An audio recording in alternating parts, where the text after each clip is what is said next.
Morning students, कैसे हैं आप। उम्मीद है आप सभी लोग अच्छे होंगे। आइए आप सभी लोगों का मैं अपने चैनल एसएन चिकित्सा में पुनः स्वागत करता हूं और नई वीडियो के साथ प्रस्तुत हूं।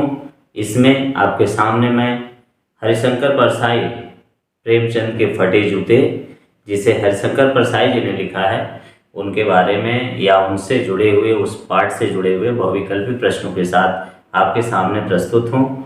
उम्मीद है ये सभी प्रश्न आपको अच्छे लगेंगे। आइए सीधे हम स्क्रीन पे चलते हैं और पहला प्रश्न देखते हैं क्या है। पहला प्रश्न है, हरिशंकर परसाई जी की भाषा में प्रधानता है। बहुत बढ़िया प्रश्न शुरू में ही मिल गया आपको। हरिशंकर परसाई जी की भाषा में प्रधानता है हास्य की, अभिमान की, व्यंग की और चौथा ऑप्शन है प्रशंसा की। तो आप बताएं आपका आंसर क्या होगा। हरिशंकर परसाई जी की भाषा में प्रधानता है, किस चीज की प्रधानता है? अभिमान की, हास्य की, व्यंग की या प्रशंसा की? उम्मीद है आपको इसका आंसर आ गया होगा, आप कर भी लिए होंगे। आइए इसका आंसर हम देखते हैं। इसका आंसर होगा, सही उत्तर होगा ऑप्शन नंबर सेकंड, मीन्स व्यंग की। हरिशंकर परसाई जी की जो भाषा है व्यंग्यात्मक है, आप जानते ही हैं। ये बहुत ही बड़े व्यंग्यकार व्यक्ति हैं, कवि हैं। तो इन्होंने प्रेमचंद के फटे जूते भी एक तरह का बहुत व्यंग्यकार कहानी है, जिसमें इन्होंने व्यंग कसते हुए समाज को बहुत बड़ा रास्ता दिखाया है कि हमें किस तरीके से रहना चाहिए। आडंबर से दूर रहने की इन्होंने बात किया है। आइए अगला प्रश्न सीधे देखते हैं। कुंभन दास का जूता कहाँ आने जाने से घिस गया था? कहाँ आने जाने से कुंभन दास जी का जूता घिस गया था? कुंभन दास जी का जूता घिसने का के लिए जो स्थान बताया गया है, पहला है आगरा, दूसरा सिकंदराबाद, तीसरा फतेहपुर सिकरी और चौथा अजमेर।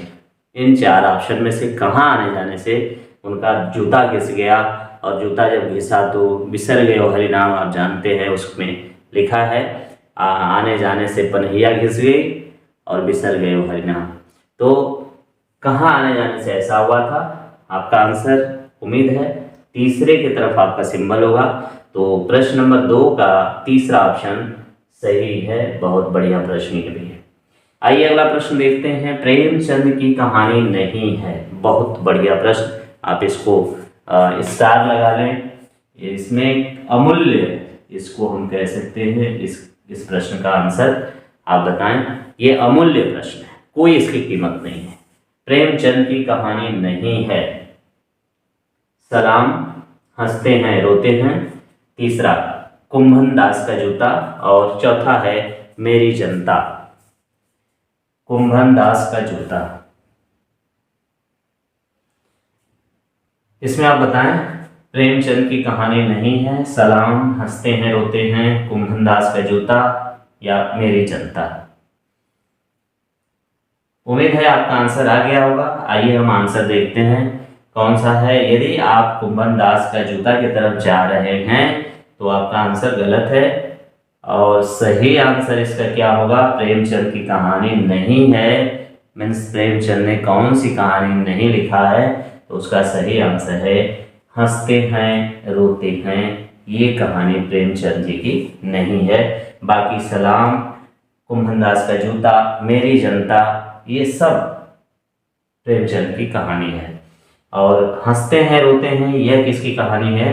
आप जानते हैं प्रेमचंद के फटे जूते को लिखने वाले कौन है? हरिशंकर परसाई।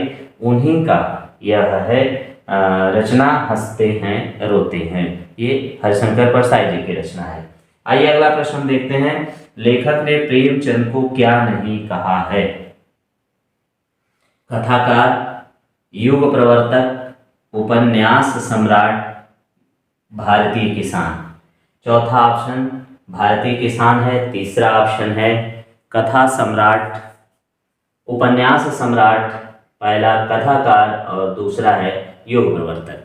आप बताएं इसमें से कौन आंसर सही होगा। लेखक मीन्स हरिशंकर परसाई ने प्रेमचंद जी को किस शब्द से संबोधित नहीं किया है, उसका आंसर आपको देना है। तो इसका सही आंसर उम्मीद है आपका आ गया होगा।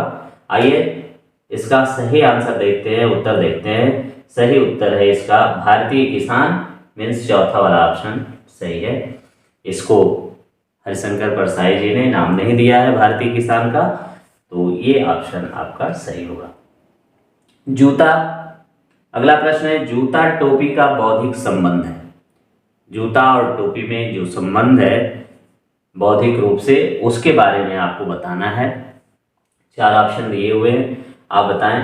पहला ऑप्शन है महंगा सस्ता, दूसरा काला सफेद, तीसरा मूर्ख विद्वान, चौथा है पैर सिर। इसका आप अर्थ बताएं, जूता और टोपी का बौद्धिक संबंध क्या है। आप देखें, उम्मीद है आपका आंसर आ गया होगा, और अच्छा सवाल ये भी है, तो इसका आंसर हो जाएगा तीसरा, मूर्ख और विद्वान से संबंधित है। यह आंसर आपका है मूर्ख और विद्वान से संबंधित,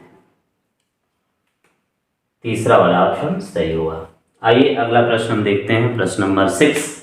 प्रश्न नंबर 6 में है, हरिशंकर परसाई ने किस पत्रिका का संपादन जबलपुर से किया था। इसके बारे में आपको बताना है।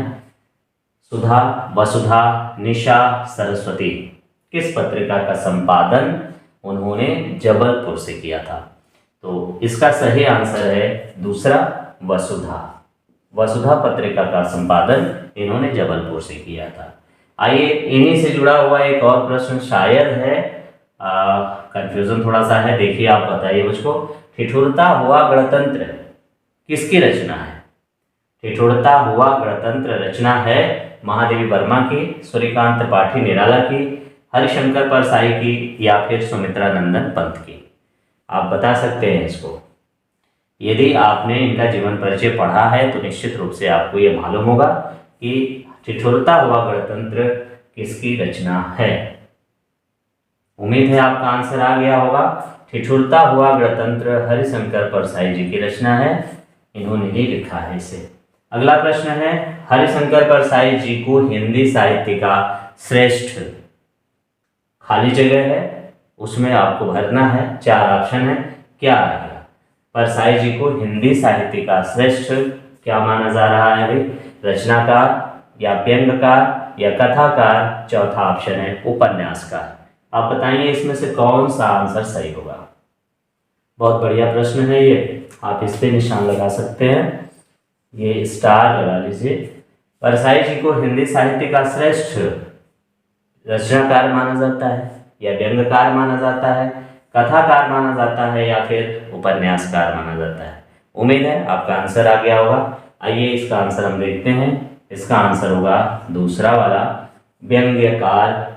परसाई जी को माना जाता है हिंदी साहित्य का श्रेष्ठ व्यंग्यकार कवि माना जाता है, ना कवि बल्कि इनको हम क्या कहते हैं, ये कहानीकार हैं, रचनाकार, लेखक कहेंगे। अगला प्रश्न है, प्रश्न 9 में, प्रेमचंद ने अपने चेहरे पर मुस्कान कब लाई होगी। इसका सही आंसर आप बताएं।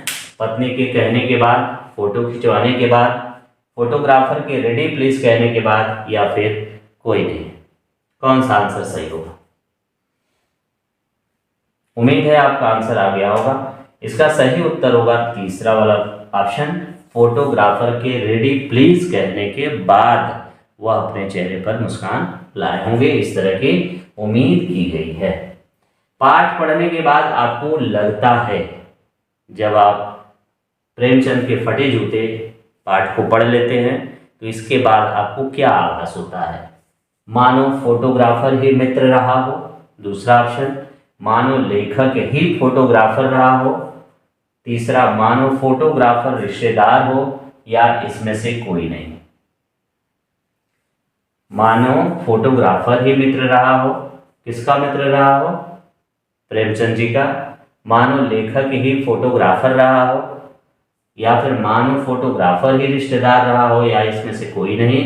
तो इसका सही आंसर होगा, सही उत्तर होगा, मानो फोटोग्राफर ही, मानो लेखक ही फोटोग्राफर रहा होगा।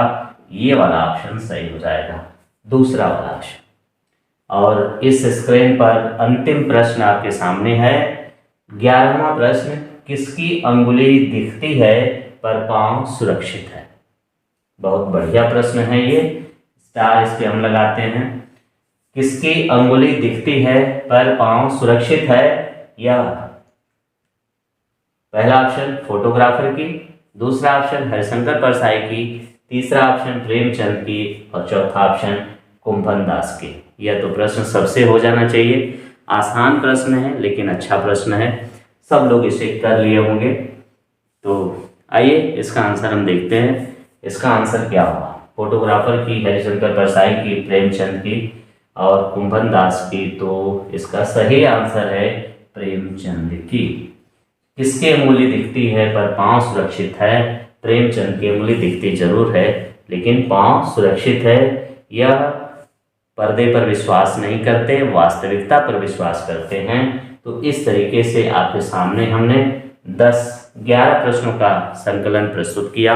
उम्मीद है ये प्रश्न आपको अच्छे लगे होंगे और यदि अच्छे लगे हैं तो आप जानते हैं आगे कहना मैं नहीं चाहता हूँ, आप खुद समझदार हैं।